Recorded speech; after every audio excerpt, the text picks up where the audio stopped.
Ces 4 dernières années, j'ai été co-organisateur des Startup Weekend ex-Marseille. Pour ceux qui ne connaissent pas, Startup Weekend est un événement international qui permet à des gens de passer de l'idée au projet en 54 heures. En fait, il y a beaucoup de personnes qui ont des idées de projet et n'osent pas se lancer parce qu'ils ont des contraintes financières et que du coup ils sont en poste, parce qu'ils ne trouvent pas forcément leur idée super bonne, etc. Et du coup, Startup Weekend est là pour leur permettre de pouvoir croire en leur projet et de pouvoir trouver une équipe qui va leur permettre de commencer à créer leur startup autour de cette idée. Alors aujourd'hui, je vous parle de ça parce que je trouve qu'il y a énormément d'entrepreneurs qui ont des idées et qui déjà commencent mal rien que le fait d'avoir une idée. Je m'explique. En fait, avoir une idée, c'est déjà quelque chose de bien parce que c'est pas donné à tout le monde d'avoir une idée. Trouver une idée de start-up qui plaise déjà, c'est quelque chose de compliqué et en plus sur laquelle on y croit, c'est encore plus compliqué parce que parfois on peut avoir une idée qui nous paraisse un peu folle et du coup on n'ose pas se lancer parce que voilà, on a peur de se faire prendre pour un fou ou quoi et du coup c'est vraiment dommage. Et il y a d'autres personnes qui ont des idées, qui croient en leur idée, donc ils sont à fond sur leur idée. Par contre, ils ont un problème, c'est qu'ils n'en parlent pas. Et du coup, voilà, ça fait partie de deux choses que je voulais vous parler aujourd'hui. Donc la première des choses, pour ceux qui n'osent pas parler de leur idée, c'est la chose la plus importante. Faut pas croire qu'une fois que vous avez l'idée, que vous allez en parler, faut pas croire qu'il y a quelqu'un qui va vous écouter, qui va dire allez, je vais monter mon idée de mon autre côté parce que ça me paraît bien, je vais te piquer ton idée, je vais la faire de mon côté. En fait, c'est pire que ça, c'est-à-dire que si jamais quelqu'un fait ça, allez le voir et remerciez-le. Remerciez-le parce que ça veut dire que vous n'étiez pas fait pour cette idée, ça veut dire que vous n'aviez pas les compétences pour monter ce projet-là, et du coup, il vous a fait économiser du temps et de l'argent. Parce qu'il faut savoir qu'une idée, ça vaut rien. Avec une idée, vous faites rien. Ce qui compte dans une startup, c'est l'exécution. En fait, quand vous avez des investisseurs qui achètent des boîtes ou qui investissent dans vos startups, c'est pas parce que vous avez une bonne idée, c'est parce que derrière vous avez une bonne équipe. Des fois, vous voyez des rachats de startups qui se font avec une idée toute pourrie et vous vous dites putain, mais pourquoi lui s'est fait racheter? Comme ça, j'ai un exemple en tête, c'est Yo. Je ne sais pas si vous connaissez Yo. Yo, c'est une petite application qui vous permet d'envoyer des Yo à des amis. C'est-à-dire que vous téléchargez cette application sur votre smartphone, vous avez une liste d'amis, vous cliquez sur votre ami et là, ça lui envoie une notification avec Yo. Yo a été créé lors du 1er avril, je ne sais plus quelle année, ça doit être 2014 ou un truc du genre, et a été racheté $1 million par Yahoo. Alors comme ça, vous vous dites, ouais, ok, donc l'application a fait juste un yo et du coup, ça vaut ça $1 million. Est-ce que vous croyez que le mec, une fois qu'il a créé cette application, il s'est dit, tiens, je vais me faire $1 million avec cette idée-là? Absolument pas. Absolument pas. Et la plupart du temps, en fait, les achats qui se font autour et qui vous paraissent des fois un peu fous, c'est-à-dire que quand vous voyez des Facebook, des Google qui investissent dans des startups avec à coût de millions, voire des milliards, vous dites mais purée, mais pourquoi ils font ça quoi? Et en fait, c'est simple, c'est déjà parce que l'idée est bonne de base, mais en plus ils ont un projet, ils ont une équipe technique, une équipe qui sait faire les choses, qui sait exécuter, et du coup, ça fait toute la différence. Donc vous voyez, si jamais vous avez une idée, ça ne suffit pas.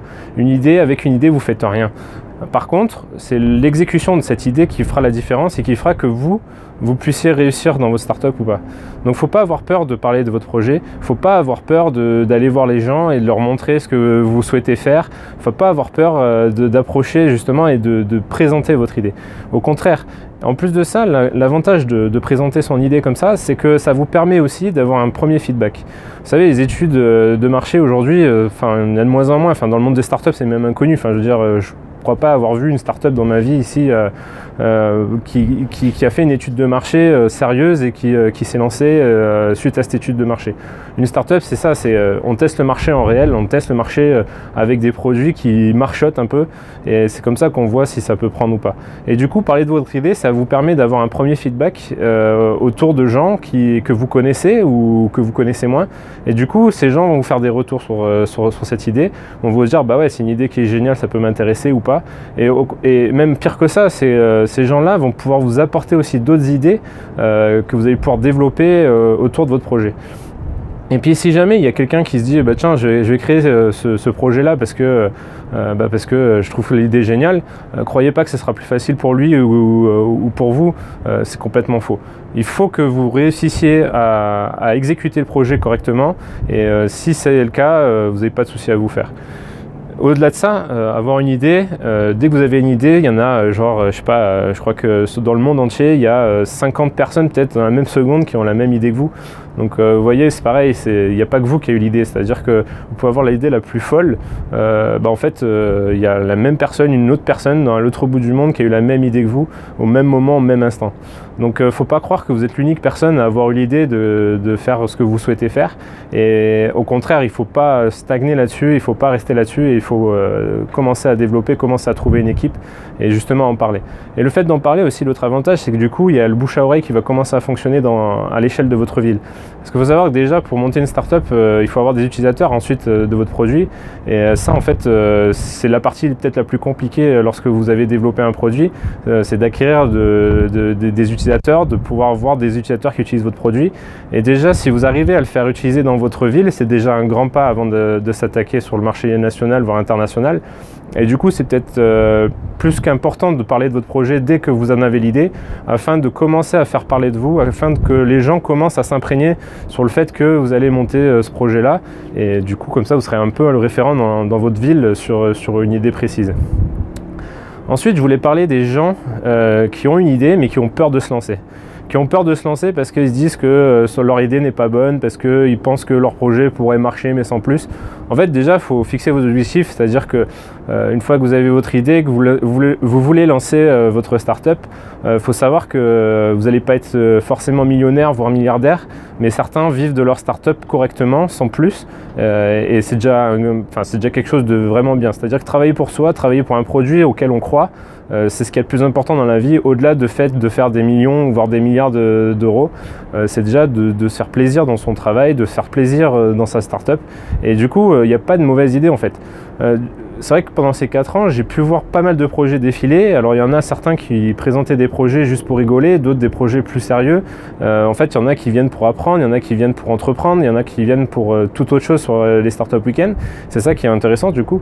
Et j'ai pu voir certaines personnes présenter des projets un peu fous où on s'est tous dit putain mais lui jamais il pourra faire sa startup tellement c'est ridicule quoi. Et en fait, j'ai eu l'occasion d'aller au CES 2016 l'année dernière et j'ai pu voir il y a une espèce au Venetian Hotel, il y a un grand Eurocar qui s'appelle, c'est un grand stand où il y a genre, je sais pas, peut-être plus de 200 startups faciles qui représentent leurs projets et qui sont plus ou moins débutants dans leur projet. Et en fait, ce que je me suis rendu compte, c'est que la plupart des projets, même les plus fous, ont été réalisés par des mecs lors de ce CES. Et par exemple, je prends l'exemple, il y a quelqu'un qui a présenté un projet un peu dingue où c'était genre en mode il voulait faire voler les gens. Donc en fait, il voulait une machine sur laquelle les gens s'installent avec un casque de réalité virtuelle. Et en fait, l'idée c'était de faire en sorte que les gens puissent voler au-dessus d'une ville, au-dessus d'un monument ou peu importe. Et du coup, d'avoir vraiment cette sensation de voler, mais tout en étant au sol. Quand ce mec-là a présenté l'idée, tout le monde s'est dit, et puis même lui, il prenait à la rigolade, c'est-à-dire qu'en mode, voilà, je fais ça pour m'amuser, ça peut être cool et tout. Et du coup, on s'est dit, ouais, mais ça sert à rien son produit, personne ne va être intéressé et tout. Au CES 2016, j'ai vu un gars qui a réalisé ce projet, c'est-à-dire que j'ai vu ça doit être un Coréen, qui était avec une espèce de grosse machine en acier, mais c'était juste fabuleux, quoi. On mettait le casque de réalité virtuelle, on s'installait dans la machine et hop, on était parti pour avoir ces sensations comme si on volait au-dessus d'une ville ou au-dessus d'un monument. Du coup, ça m'a choqué, quoi, parce que je me suis dit, purée, en fait, du moment qu'on croit à son idée, du moment qu'on pense que cette idée peut vraiment donner quelque chose, il ne faut pas hésiter à se lancer, il faut la faire, il faut essayer de réaliser un prototype, il faut essayer de commencer à réaliser ce projet-là et de voir après ce que ça donne, parce qu'on ne sait pas ce que ça peut donner. Et puis là, la preuve en est, quand on a un proto qui marche comme ça, je veux dire, sur tous les stands qu'il y avait autour des startups, le stand où il y avait le plus de monde qui était autour d'une startup, c'était bien cette startup-là avec ce projet d'homme volant. Donc voilà, c'est vrai que des fois on peut ne pas croire en son projet parce qu'on trouve qu'il est un peu fou, et puis des fois on se dit mais ouais, mais c'est trop dingue, j'arriverai jamais, c'est pas possible. En fait, il faut aller étape par étape, il faut commencer par développer un petit prototype et puis au fur et à mesure d'évoluer, et surtout faut pas prendre, j'allais dire prendre son temps, mais faut le dire vite fait, quoi, parce qu'il faut aller vite quand même, parce que le monde dans lequel on vit va tellement vite qu'il faut aller au plus vite pour réussir à réaliser quelque chose et percer dans ce domaine-là. Mais c'est vrai que du coup, faut pas hésiter non plus, si on voit que le projet est trop ambitieux ou qu'il y a trop de choses à faire ou que ça nous semble impossible, faut pas hésiter à commencer étape par étape, prendre chaque petite chose par chaque petite chose, et puis quelque part, si vous commencez à y croire et que vous travaillez à fond sur ce projet et que vous pensez que ça en vaut la peine, lancez-vous à fond et n'hésitez pas. Il faut commencer par les petites choses et puis monter au fur et à mesure jusqu'à ce que vous arrivez à faire un produit intéressant. Donc voilà globalement sur ce que je pouvais dire sur avoir une idée de start-up et comment la manager cette idée. Il faut savoir que avoir une idée, c'est quand même la base du fondement d'une start-up, c'est-à-dire que sans idée, vous ne pouvez pas avoir une start-up et en même temps, sans start-up, vous ne pouvez pas avoir d'idée. Donc voilà, faut vraiment croire en son projet, c'est la clé du succès en fait, hein, c'est croire en son projet, aller à fond. Et ne surtout pas hésiter à partager, à parler de cette idée autour de vous, à rencontrer des gens qui vont vous permettre d'amplifier cette idée, de vous faire une meilleure idée de ce que pourrait être votre start-up. Pour prouver le fait qu'il ne faut pas avoir peur de parler de votre idée, il y a Elon Musk, pour ceux qui ne connaissent pas, c'est le fondateur de PayPal et Tesla notamment, de SpaceX, etc. Elon Musk, il a récemment, ça fait peut-être déjà une année, mis en open source, entre guillemets, ses brevets. C'est-à-dire qu'il a rendu public tous les brevets de Tesla. Donc vous pouvez retrouver tous les brevets autour de leur voiture électrique en mode public. Et parce qu'il dit qu'en fait, en gros, c'est pas une entreprise qui a besoin de protéger leur idée, c'est que c'est une entreprise qui n'avance pas assez vite et qui n'est pas assez innovante. Et c'est vrai qu'il n'a pas tort dans un sens, c'est que effectivement, une entreprise ne devrait même pas avoir peur de cacher ses secrets entre guillemets, parce qu'il a déjà maîtrisé ses secrets. Et en fait, pour qu'une entreprise puisse réussir et puisse être pérenne dans l'avenir, il faut absolument que cette entreprise continue à innover, continue à inventer des choses et continue à créer de nouvelles choses. Donc du coup, en gros, tous les brevets qu'il a fait jusque-là, ça sert à rien en fait, parce que de toute façon, ça sera copié un jour ou l'autre. S'il y a un mec qui a décidé de copier une idée, il va la copier, il va la réaliser. Mais par contre, soit il est fort, il va réussir à le faire, soit il arrivera jamais parce que c'est compliqué. Donc du coup, une entreprise qui maîtrise déjà les technologies, qui sait comment faire, n'a pas à se protéger face à ça. Au contraire, elle devrait voir la concurrence et s'inspirer de la concurrence pour pouvoir créer de nouvelles choses et pour pouvoir innover encore plus. Une entreprise qui dure, une entreprise qui marche, c'est une entreprise qui innove, c'est une entreprise qui crée. Et ça, c'est vraiment quelque chose de fondamental. Parce que une fois que vous avez votre produit, une fois que vous avez votre startup qui est montée, qui commence à marcher et tout, faut pas croire que après c'est fini, vous allez être aux Bahamas sur un bateau en train de regarder le compteur du compte en banque qui monte, c'est pas vrai. Chaque jour, il y a de nouveaux concurrents qui ont existé. Il ne faut pas croire que Facebook, à l'époque, quand il s'est créé, c'était les seuls et que non, il y a toujours eu des réseaux sociaux, ça a toujours existé. Il y en a plein d'autres qui sont lancés dans l'aventure bien avant lui, mais ils n'ont pas réussi à aller assez rapidement, ils n'ont pas réussi à innover assez facilement pour pouvoir les combattre. La preuve en est aussi parce que souvent disent oui, mais moi j'ai une idée, le truc c'est qu'il y a une grosse entreprise qui va avoir des sous, il va la développer cette idée. En fait, c'est un peu faux aussi parce que Facebook, c'est vraiment un bon exemple pour ça. Parce que Facebook, ils ont été leaders sur le marché, ils ont créé une plateforme qui était vraiment assez sympa, qui est toujours aussi sympa. Le truc, c'est que Google, derrière, quand ils ont vu les réseaux sociaux qui commençaient à monter, ils ont dit « Putain, mais il faut qu'on se mette dans la brèche, c'est-à-dire qu'il faut qu'on gagne des parts de marché à Facebook. » Et du coup, ils ont investi des milliards de dollars sur Google+. Qui utilise aujourd'hui Google+? J'en connais très peu. Pourtant, leur plateforme, quand vous regardez, elle est juste superbe. Je le trouve même meilleur Google+ que Facebook. Sauf que même Google, qui ont ont investi des milliards dans ce projet-là, n'a pas réussi à détrôner Facebook. Et du coup, Facebook dort sur leurs deux oreilles tranquillement.